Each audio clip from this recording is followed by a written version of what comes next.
আজকে আমরা মেলায় যাব। যদিও মেলাতে ঘুরতে আমার তেমন একটা ভালো লাগে না, কারণ মেলাতে সব জিনিসের দাম একটু বাড়তি থাকে, মানে ডাবল বা মানে রেগুলার দামের চেয়ে একটু দাম বেশি রাখে মেলায়, যার কারণে মেলায় আমার কোনো জিনিস কেনাকাটা করতে ভালো লাগে না। তারপর আমার হাজব্যান্ড আমাকে বলল যে চলো তোমাকে মেলা মেলা থেকে ঘুরিয়ে নিয়ে আসি। তো আমিও তার কথা শুনে আমার দুই বাস্তিকে নিয়ে চলে গেলাম মেলাতে। এখানে টিকেটের দাম ছিল 20 টাকা করে। আর মেলার ভিতরে তেমন কোনো জিনিসই ছিল না, মানে চোখে পড়ার মতো কোনো জিনিস ছিল না। তো এখানে সব কিছুর দামই অনেক বেশি বেশি ছিল, যেটা আমি আগেও বলেছি মেলাতে সব কিছুর দাম একটু বেশি থাকে। কিন্তু মেলাটা অনেক বেশি সুন্দর ছিল, অনেকটা জায়গা জুড়েই মেলাটা অ্যারেঞ্জ করা হয়েছিল। মেলাতে কোনো কিছু কিনি আর না কিনি, মেলাতে ঘুরতে কিন্তু বাচ্চাদের অনেক বেশি ভালোই লাগে।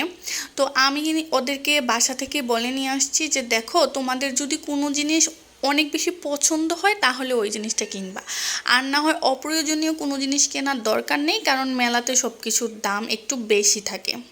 তারপর আমরা দোকানে ঘুরতেছিলাম, ওদেরকে জিজ্ঞাসা করতেছিলাম যে তোমাদের কি কোনো কিছু পছন্দ হচ্ছে। ওরা বলতেছে না, ওরা আসলে এত এত জিনিসের মধ্যে কোন জিনিসটা ওরা নেবে ওরা আসলে সিলেক্ট করতে পারছিল না। তারপর আমার হাজব্যান্ড ওদেরকে ক্লিপ, মানে বাচ্চাদের বিভিন্ন যে জুয়েলারিগুলো থাকে না, এগুলো দেখাচ্ছিল যে দেখো এগুলো কিনবে কিনা।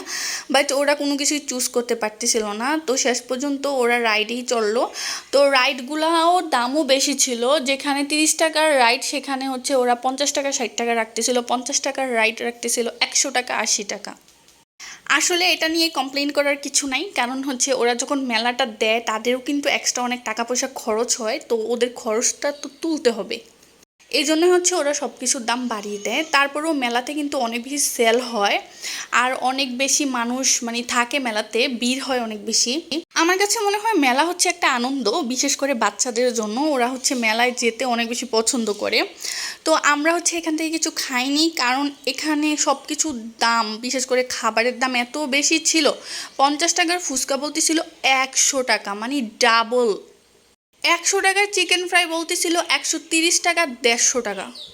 তারপর আমি আমার হাজব্যান্ডকে সাজেস্ট করলাম যে চলো আমরা বাহির থেকে ফুচকা চটপটি খেয়ে বাসায় চলে যাই।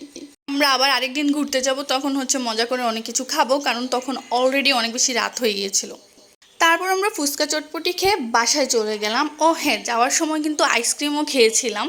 তো ওইরকমভাবে আমরা কোনো কিছু কিনিই নাই, কোনো কিছু মানে কিছুই কিনি নাই।